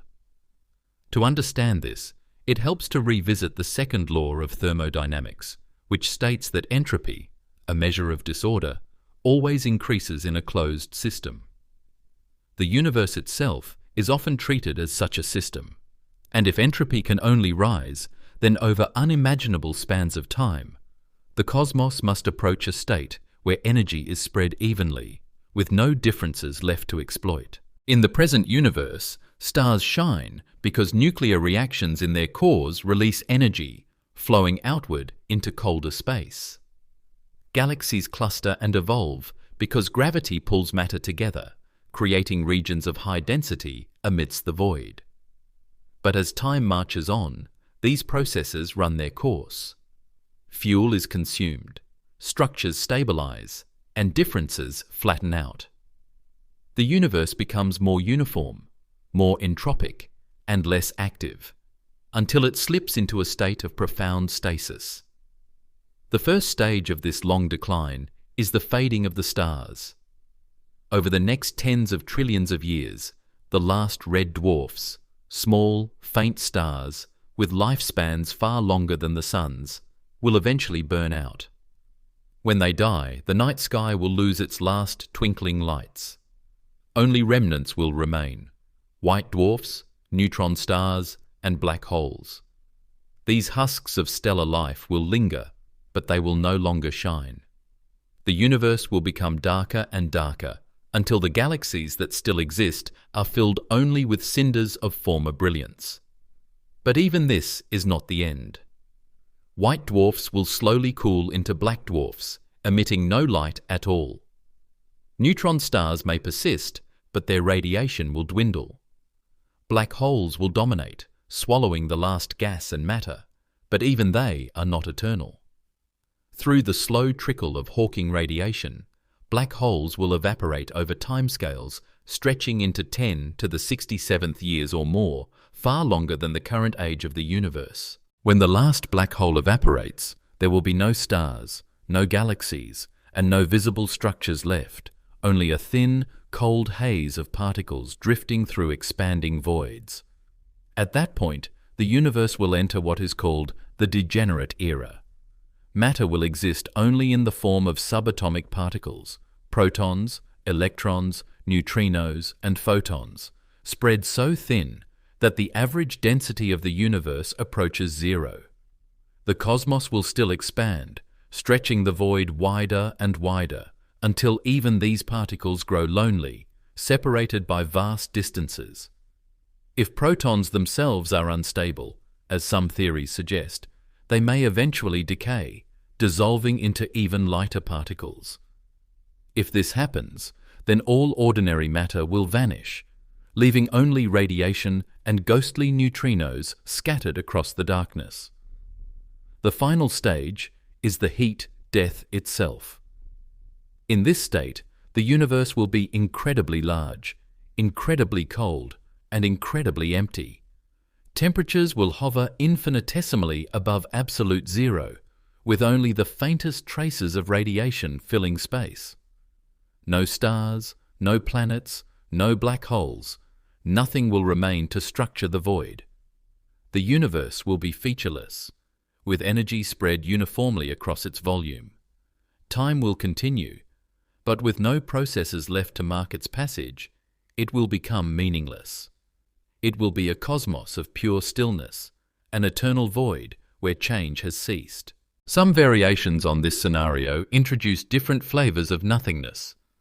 If dark energy remains constant, the expansion will continue forever, driving galaxies apart until they vanish beyond one another's horizons. If dark energy grows stronger, the universe may face a big rip, where even atoms are torn apart by expansion, leaving behind only raw space-time itself.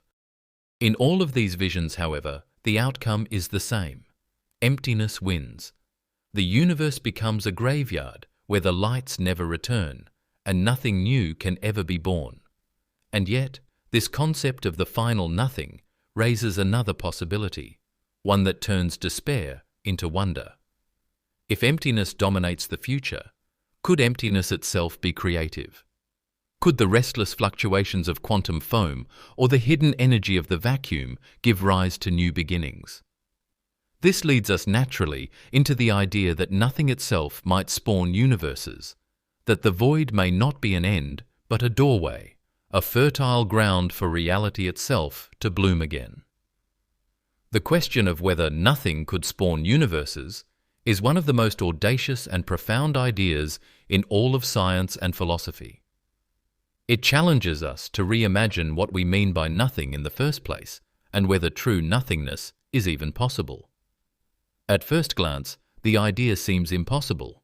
How could a universe filled with galaxies, stars, and life emerge from an absolute void? Yet modern cosmology, combined with the strange rules of quantum mechanics, offers serious theories suggesting that our universe, and perhaps countless others, may have sprung into being not from something, but from the deep restlessness of nothing itself.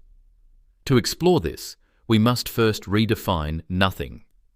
In physics, nothing is not an absolute absence, not a perfect void stripped of all existence. Instead, what we call nothing is often a vacuum, a state where no matter is present, but fields, fluctuations, and energies still exist. At the quantum level, even a vacuum is alive with activity, buzzing with virtual particles that wink into and out of existence, as we've seen with quantum foam. This constant froth suggests that nothingness is not truly stable. It is more like a restless ocean at its lowest energy state. And in certain conditions, those fluctuations may be capable of igniting into entire universes. One of the most widely discussed ideas is the concept of quantum tunneling from nothing. In quantum mechanics, particles are not bound by the deterministic rules of classical physics. Instead, they can spontaneously appear, vanish, or cross barriers they shouldn't logically be able to cross. If particles can emerge from the vacuum for brief instants, some cosmologists argue, then perhaps a whole universe could do the same. According to this view, nothing is inherently unstable. Given infinite time, it is inevitable that fluctuations large enough to create a universe will occur, setting off a chain reaction of cosmic inflation that expands the tiny seed into a vast cosmos like ours. This is closely linked to the theory of cosmic inflation, which posits that our universe began with a brief but extraordinary burst of exponential expansion. In less than a trillionth of a second, space ballooned from subatomic scales to cosmic proportions, smoothing out irregularities and setting the stage for galaxies to form billions of years later. Inflation theory explains many puzzles about the early universe, but it also raises a tantalizing possibility. If inflation can occur once, why not again? Some versions of the theory suggest that inflation may be eternal, giving rise to a multiverse in which countless bubble universes expand in parallel. Each bubble could begin from a quantum fluctuation in an otherwise empty vacuum, meaning that universes might be constantly budding off from nothingness, each with its own laws of physics and its own cosmic story. Another idea comes from quantum cosmology, where physicists attempt to merge the principles of quantum mechanics with the dynamics of the entire universe. In some models, the universe can be described as a quantum wave function, which allows for the possibility of tunneling from a state of no space and no time into a universe with both. In this picture, nothing is not an empty void, but rather a pre-physical state outside our familiar categories of existence. From that pre-state, quantum processes can cause the sudden appearance of space-time itself. In other words, the universe may not need a cause external to itself. It may have emerged naturally as a quantum event. The physicist Alexander Vilenkin is one of the leading proponents of the universe from nothing idea. He argues that the laws of quantum mechanics make the spontaneous creation of universes not only possible, but inevitable. In his view, the existence of nothing is unstable, and it will always give rise to something, just as a vacuum inevitably generates virtual particles. If true, this means the birth of our cosmos was not a miracle requiring supernatural intervention, but rather a natural consequence of the fundamental laws of physics. The void, instead of being absolute, becomes a fertile ground for creation, an inexhaustible source of universes. There are also models rooted in string theory and loop quantum gravity that attempt to describe pre-Big Bang conditions. Some suggest that what we call nothing could be a state of quantum geometry, where space-time itself does not yet exist in any recognizable form, but tiny fluctuations within this realm can crystallize into expanding universes. In such scenarios, universes may be constantly budding into existence, like foam on the crest of an infinite ocean. Our own cosmos may simply be one bubble among countless others, each spawned from the restlessness of nothingness. This leads directly into the concept of the multiverse. If universes can emerge from quantum fluctuations in a vacuum, then there may be no limit to how many exist. Each universe could have different values of physical constants, different laws, or even entirely different dimensions. In some universes, stars and galaxies might form. In others, the conditions might be too chaotic or sterile for structures to arise. The idea is speculative, but it is supported indirectly by the mathematics of inflationary cosmology, which naturally predicts the formation of multiple universes. If this is correct, then what we call the universe is merely one bubble in an infinite froth of creation, and the true nothingness lies in the vacuum field that continually gives birth to new realities. Of course, these ideas raise profound questions. If universes can spontaneously appear from nothing, what defines the laws that allow this to happen? Where do the rules of quantum mechanics themselves come from? Can we really call this nothing? if it contains the potential for everything. Critics argue that what physicists call nothing is really just a disguised something, a vacuum governed by laws, structures, and energy. True nothing, in the absolute philosophical sense, might be impossible, because even to imagine it is to import properties into it. In this way, science reveals the paradox of nothingness. Every attempt to strip the universe bare reveals new layers of hidden structure and potential. And yet, the possibility that universes can spawn from the void reframes emptiness in a way that is both unsettling and inspiring. If our cosmos was born from nothing, then perhaps nothing is the most creative state of all. It is not barren absence, but the ultimate source of novelty, capable of generating entire realities with galaxies, stars, and life. The final nothing of heat-death, then, may not be an end but a beginning, a reset button from which new universes will inevitably emerge. From here, we are naturally led to expand our scope beyond our own bubble of existence. If universes can spawn from nothing, then perhaps our cosmos is part of a grander structure, a multiverse. This raises a new question. What lies in the void between universes, if such a void exists? Is our universe alone, or is it one of many, separated by expanses of metaspace we can never traverse? The multiverse hypothesis pushes the boundaries of human imagination to their absolute limit, suggesting that our universe, the cosmos we see, measure, and live within, may not be unique. Instead, it could be one bubble among countless others, each floating in a vast and mysterious meta-reality. If this is true, then the void of our universe might not be the deepest emptiness at all. Beyond the fabric of our own space-time, there may exist other universes, each governed by its own laws of physics, its own particles, its own constants, and perhaps even its own concept of space and time. The void, far from being a barren silence, could be a boundary zone where universes brush against one another, invisible to us, but unimaginably real. The idea of the multiverse arises naturally from cosmic inflation theory. Inflation proposes that in the earliest fractions of a second after the Big Bang, space expanded exponentially, stretching tiny quantum fluctuations into the seeds of galaxies. But inflation may not be a one-time event. Many versions of the theory suggest it is eternal, with inflation never truly ending across the entire multiverse. Instead, it produces endless pockets, or bubbles, where inflation stops locally, allowing universes like ours to form. Each bubble is isolated from the others by rapidly inflating space, like soap bubbles expanding in an infinite froth.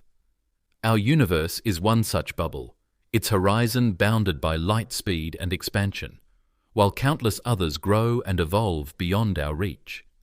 In this picture, the void between universes is not empty in the traditional sense.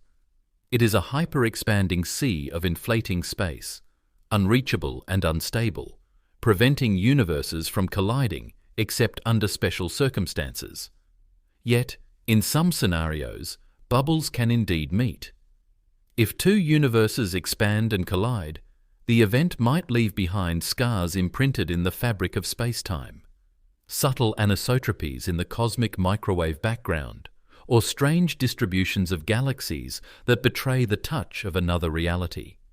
Cosmologists have even searched for such signatures, though no definitive evidence has yet been found. Still, the possibility remains that our universe carries quiet echoes of collisions with others, hidden in the structure of the sky.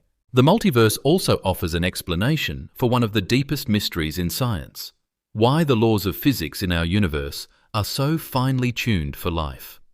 Physical constants such as the strength of gravity, the charge of the electron, and the cosmological constant appear delicately balanced.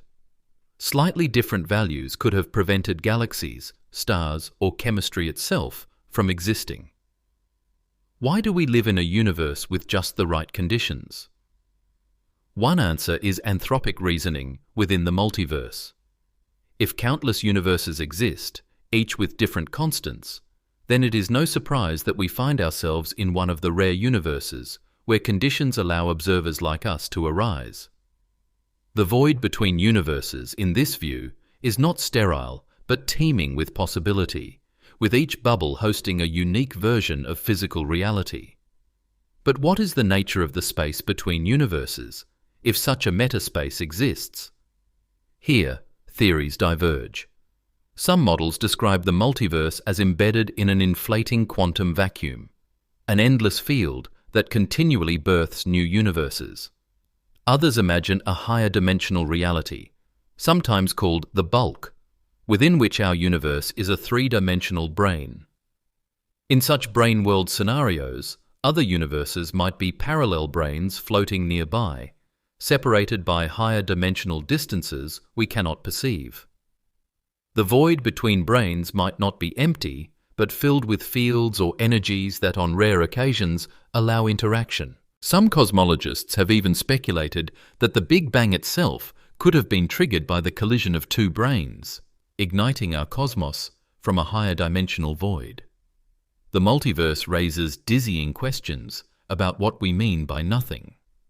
If countless universes exist, then emptiness is never absolute. It is always relative.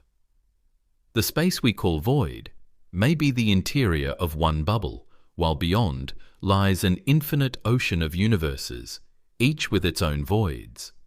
Even our concept of space may be parochial, defined only by the physics of our own universe. The void between universes could be something entirely alien, outside the reach of our equations, our measurements, and even our imagination. And yet, even if we can never directly access other universes, their existence would have profound implications.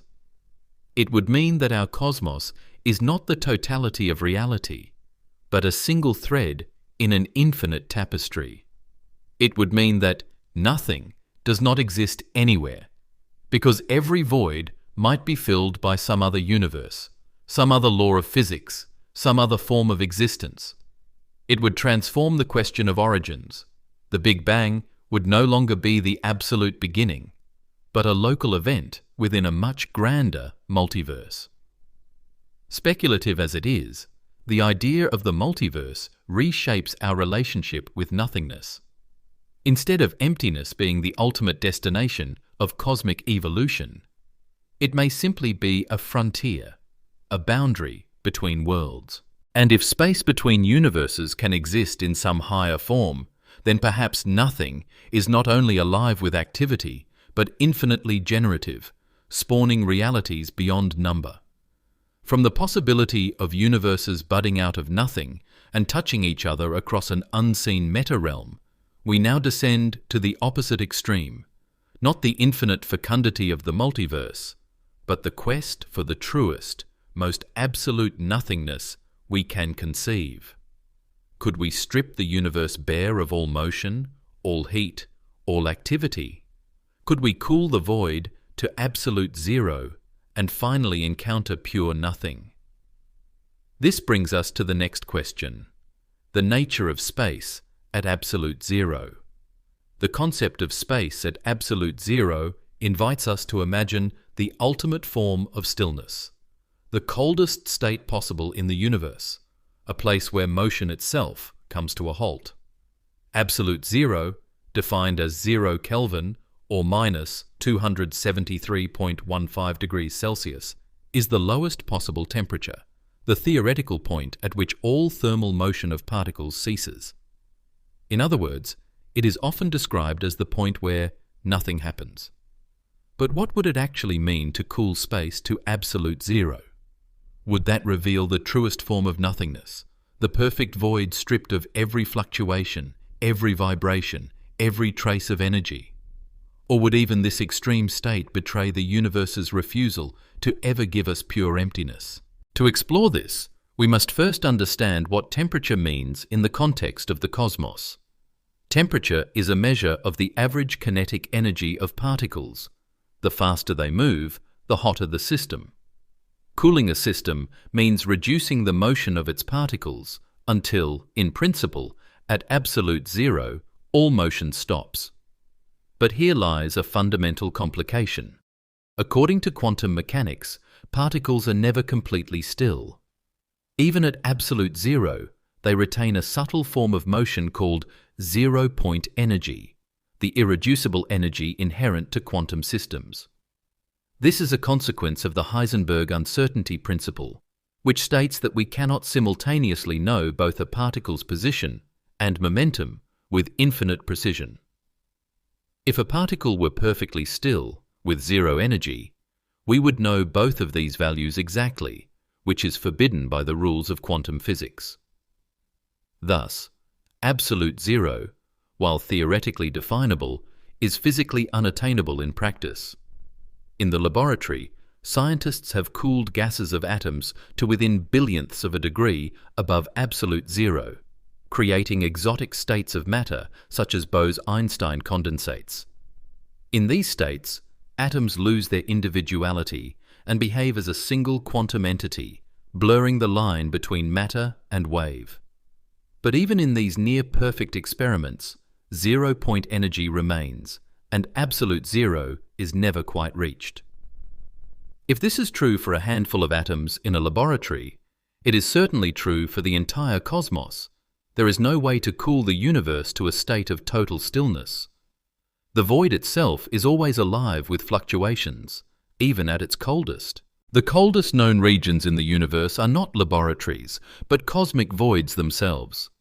Far from stars and galaxies, where radiation is scarce, temperatures can fall close to absolute zero.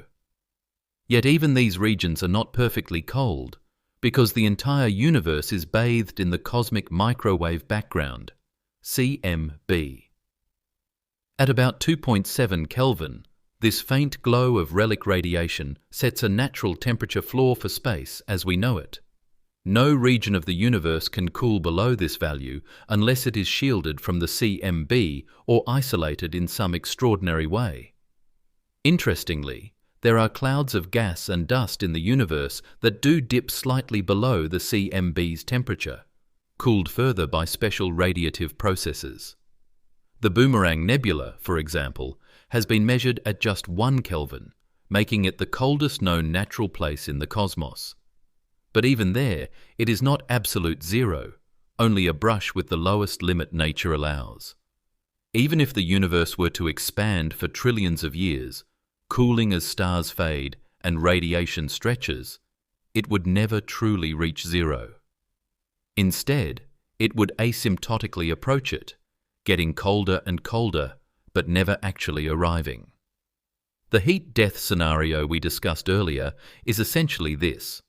The universe spreads out so much that all energy is evenly distributed, and temperatures fall until the cosmos hovers infinitesimally above absolute zero.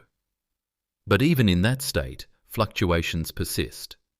Photons remain, neutrinos linger, and quantum foam continues to bubble at the smallest scales. Absolute zero, like true nothingness, remains a limit we cannot cross. This fact carries profound implications. If zero-point energy cannot be removed, then the vacuum itself is never still.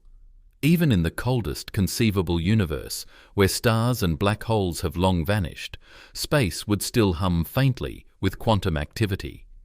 Virtual particles would still flicker into and out of existence, space would still ripple with microscopic fluctuations, and time would still flow.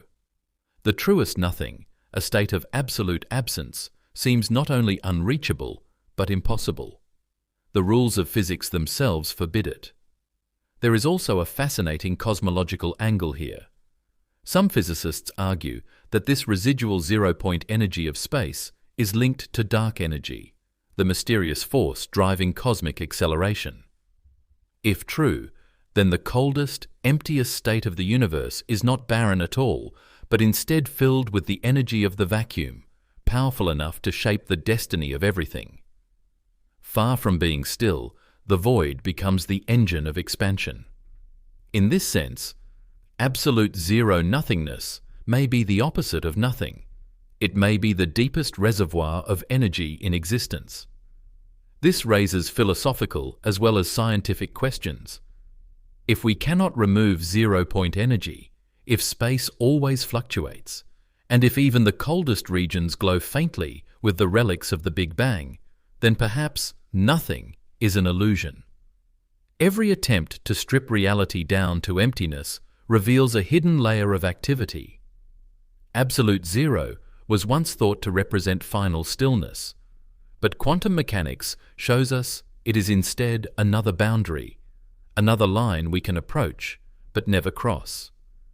The void resists annihilation. It insists on fullness, even in the face of infinite cooling. To imagine space at absolute zero, then, is to imagine a paradox, a universe where thermal energy has been drained away, but where quantum fluctuations refuse to die. The void at this limit is not truly nothing, but the restless ground state of everything. It is an emptiness that is never empty, a silence that is never silent. This suggests that our quest for the purest nothingness is doomed to fail, not because of practical limitations, but because of the very laws of reality. And so, when we ask whether absolute zero would reveal the truest nothing, the answer is no. Instead, it reveals yet another illusion, another layer of fullness hiding behind the mask of absence. The cosmos never permits true nothingness. It always substitutes one form of presence for another. From this realization, we move naturally toward the final reflection of our journey, that what we call nothing is, in truth, an illusion. Whether in cosmic voids, black holes, quantum fluctuations, or the vacuum at its coldest, emptiness is never what it seems. The illusion of cosmic nothing reminds us that the void itself is one of the greatest deceptions of all, that space is alive with hidden structures, energies, and potentials, even when it appears completely barren. The illusion of cosmic nothing is perhaps the greatest revelation of our journey through the universe's void. For as we have seen, no matter how empty space may look, whether we are peering into the heart of a cosmic void, the gulf between galaxies, or the quantum fabric of the vacuum, it is never truly empty. The darkness we see in the night sky is not absence, but subtle presence, a canvas painted with invisible structures, hidden fields, and restless activity that defies the very notion of nothingness. What appears barren to the human eye is, in reality, one of the richest tapestries in existence, woven from particles, energy, and laws that never allow true emptiness. At the largest scales, what looks like a blank sky between galaxies is actually the cosmic web, a vast three-dimensional network of filaments and nodes that connect galaxies across billions of light years.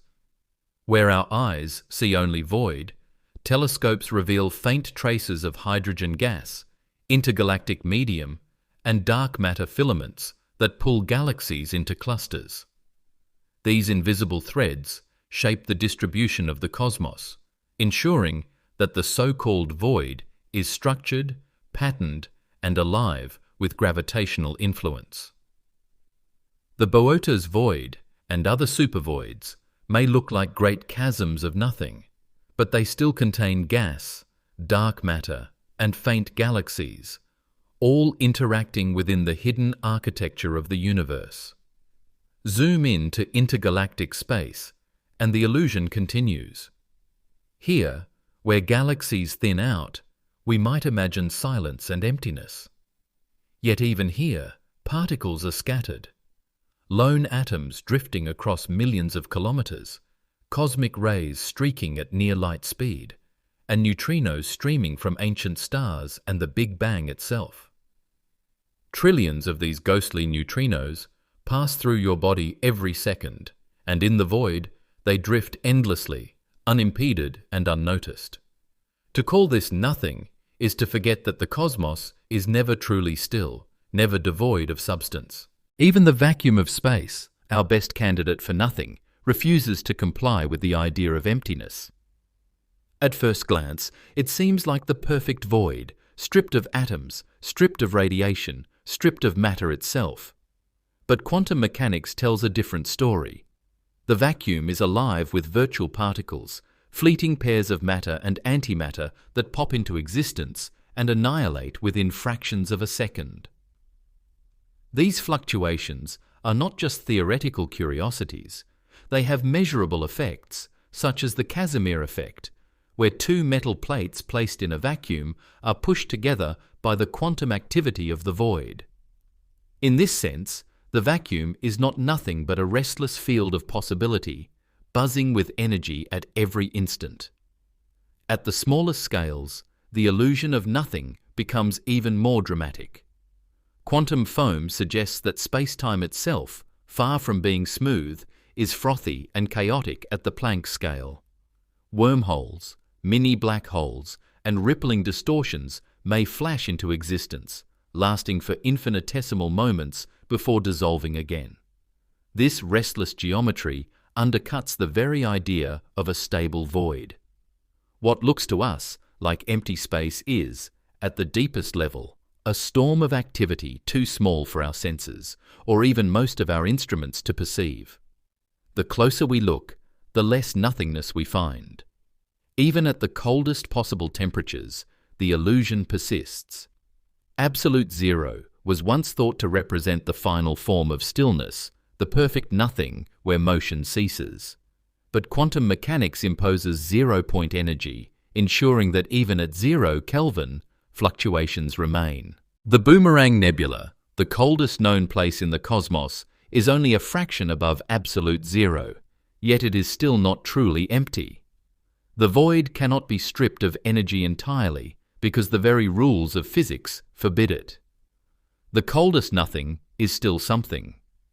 On the grandest scale, the illusion of nothingness is tied to dark energy, the mysterious force accelerating the expansion of the universe.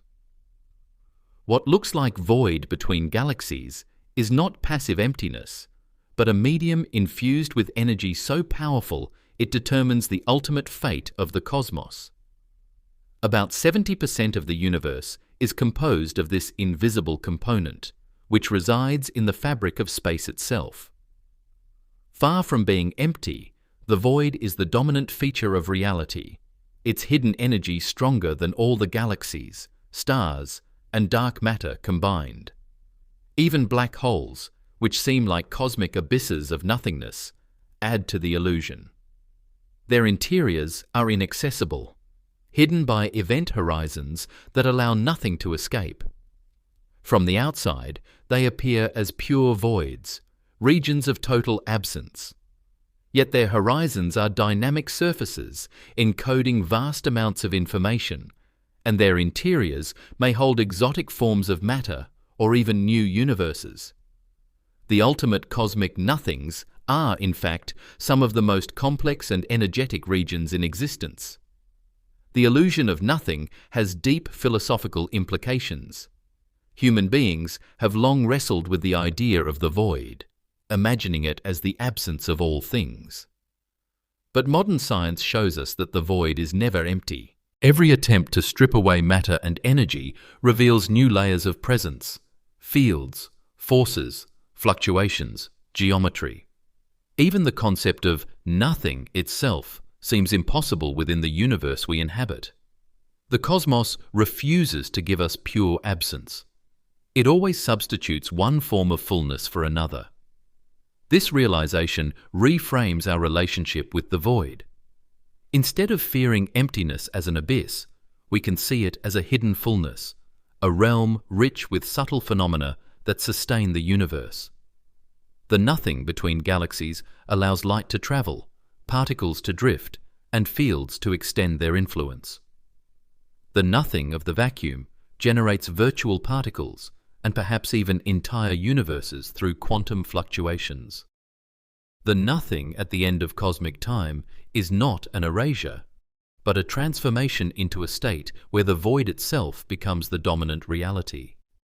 And so, the illusion of nothingness becomes one of the universe's greatest teachings.